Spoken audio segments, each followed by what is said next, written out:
मैं इस सरकार पर उंगली उठा रहा हूं जो बारीकी से इसको समाप्त करने की साजिश उनकी है। हम लोगों का कहना है आप 85% कर दीजिए, हमको कोई आपत्ति नहीं है, लेकिन आरक्षण प्रतिशत बढ़ाइए ना। आरक्षण जो है वो आरक्षण रहनी चाहिए। बाबा साहब डॉक्टर भीमराव अंबेडकर ने जो आरक्षण दिया उस आरक्षण को आप बारीकी से समाप्त कर रहे हैं। नहीं नहीं नहीं, सुनिए, हमारी सरकार 17 महीने की सरकार थी, हमने बहुत काम किया 17 महीने में। नमस्कार, मेरा नाम प्रिंस मिश्रा है और आप निष्कर्ष बिहार देख रहे हैं। अगर हमारे चैनल पर आप नए हैं तो चैनल को सब्सक्राइब कर लीजिएगा। अगर वीडियो को फेसबुक पेज पर देख रहे हैं तो फेसबुक पेज को जो है फॉलो कर लीजिएगा।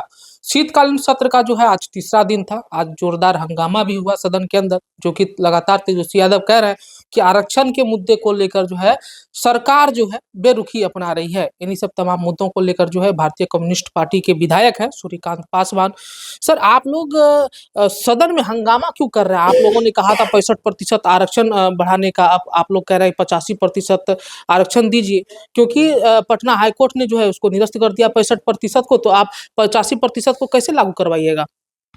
देखिए, 85% की बात नहीं हो रही, ये बात हो रही आरक्षण की। आरक्षण की बात सदन में हम लोग इसलिए सरकार से मांग किए हैं, जो हम लोगों को जो 75% आरक्षण दिया गया था उसको बारीकी से खत्म कर दिया गया। कौन खत्म कर दिया? ये बिहार की सरकार और केंद्र की सरकार, आज डबल इंजन की सरकार इस राज्य के अंदर है। कोर्ट उन्हीं का है।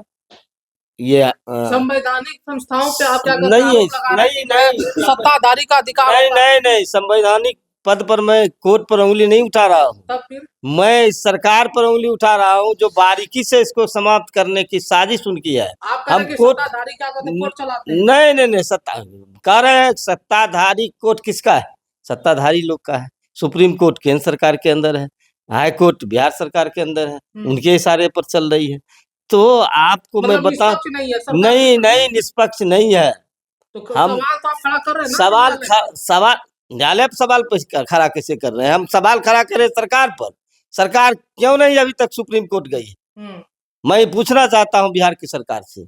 हम कहना चाहते हैं ये 65% आरक्षण को संविधान के 9वीं सूची में शामिल करो। क्यों नहीं शामिल कर रही है? शामिल कर दे, हम लोग आवाज उठाना बंद कर देंगे, स्वतः वो आरक्षण मिल जाएगा। ये बिहार की सरकार ने आरक्षण दिया जब नीतीश कुमार महागठबंधन की सरकार में शामिल थे, उस समय आई आरक्षण दिया गया था। आज क्या उनके पास मजबूरी हुई जो आज वह सुप्रीम कोर्ट नहीं गए? कोर्ट ने जो कह दिया उसके अनुकूल ये करना शुरू कर दिए। आज आप कह रहे हैं 85% की बात, हम लोगों का कहना है आप 85% कर दीजिए, हमको कोई आपत्ति नहीं है, लेकिन आरक्षण प्रतिशत बढ़ाइए ना। आरक्षण जो है वो आरक्षण रहनी चाहिए। आपको जो करना है कीजिए, लेकिन आरक्षण नहीं नहीं है। आरक्षण खत्म कर दिया गया। आप कहाँ कहाँ आरक्षण दे रहे हैं? आरक्षण आज जितने भी सार्वजनिक क्षेत्र था, चाहे बिहार के अंदर हो चाहे इस देश के अंदर हो, आज उस सारे सेक्टर को प्राइवेट सेक्टर में दे दिया। आप LIC दे दिया, भारत सरकार का है। आज पोस्ट ऑफिस दे दिया, भारत सरकार का है। आज रेल दे दिया, भेल दे दिया, जितने भी है ये सारा चीज आज प्राइवेट सेक्टर को दे दिया। प्राइवेट सेक्टर में जाने के बाद सर व्यवस्था में भी तो सुधार होगा ना सर? व्यवस्था में सुधार हुआ, गरीब का कमर टूट रहा है। आप बेगूसराय से पटना आइए तो वो सरकारी जो ट्रेन है उसमें मात्र 70-75 रुपया किराया लगता है, और इस ट्रेन में आइए जो वंदे भारत ट्रेन है उसमें 700 रुपया भाड़ा लगता है। क्या है अंतर? सो बताइए, अंतर क्या है उसमें? 700 रुपया किराया है, उसमें अंतर क्या है? फुल्ली एसी ऐसा? अरे फुल्ली एसी खाना का मजा कोई कुछ नहीं, वो गरीब के लिए नहीं है, वो अमीरों के लिए ये ट्रेन चलाई गई है। हम कहना चाहते हैं अभी भी चाहे सहरसा हो, मधेपुरा हो, खगड़िया हो, मिथिलांचल की क्षेत्र आप जाइए, वहां से जो गाड़ियां खुलती है अभी भी शौचालय में बैठ करके हमारे गरीब गुरबा दिल्ली पंजाब इस राज्य से दूसरे राज्य कमाने के लिए जाते हैं। तो आप कह रहे हैं एक और जो आरक्षण आप कहाँ दिए? आरक्षण तो समाप्त कर दिए। बाबा साहब डॉक्टर भीमराव अंबेडकर ने जो आरक्षण दिया उस आरक्षण को आप बारीकी से समाप्त कर रहे हैं। नहीं नहीं, कैसे समाप्त कर रहे हैं? इस देश के तमाम SC ST माइनॉरिटी ने 2 दिन का हड़ताल किया था। सरकार उस समय पीछे बैक हो गई और आज बारीकी से कोर्ट के माध्यम से बिहार के अंदर जो 65% आरक्षण था उसको समाप्त कर दिया। चलिए, अंतिम सवाल हमारा ये है कि आप लोगों के पास आपके ऊपर आरोप लग रहा है कि आप लोगों के पास कोई प्रोपेगेंडा नहीं है, कोई विजन नहीं है, इसलिए आप लोग जो है स्मार्ट मीटर को लेकर और आरक्षण के मुद्दे को लेकर जनता को जो है लुभाने का काम कर रहे हैं, ताकि अपनी जो राजनीतिक रोटी है वो 2025 में सेकी जाए। देखिए, सबसे बड़ी बात आप बोल दिए हैं, जो कोई मुद्दा नहीं है, ये आरक्षण का ये मुद्दा नहीं है, ये स्मार्ट मीटर का मुद्दा नहीं है, सरकार का ही महत्वपूर्ण वो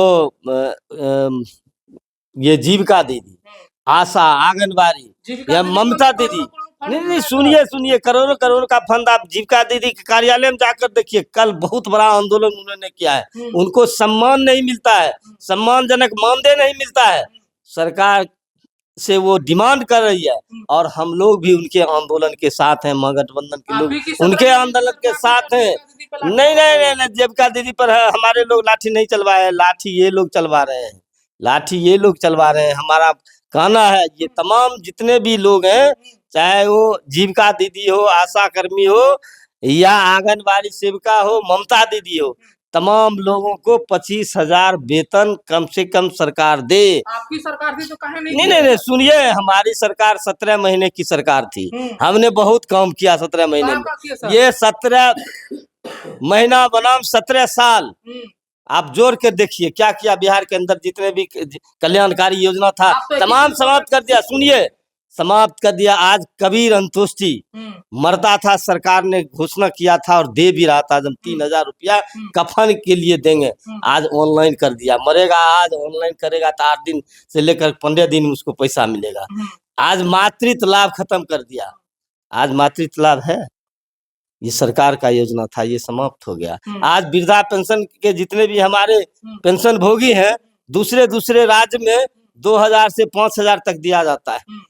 आज केरल में 3,000 रुपया दिया जाता है, आज बिहार में 400 रुपया दिया जाता है। 25 में अब सरकार हमारी बनेगी तो निश्चित रूप से केरल के तर्ज पर बिहार में महागठबंधन की सरकार होगी तो हम 3,000 रुपया वृद्ध जन को पेंशन मुहैया देंगे।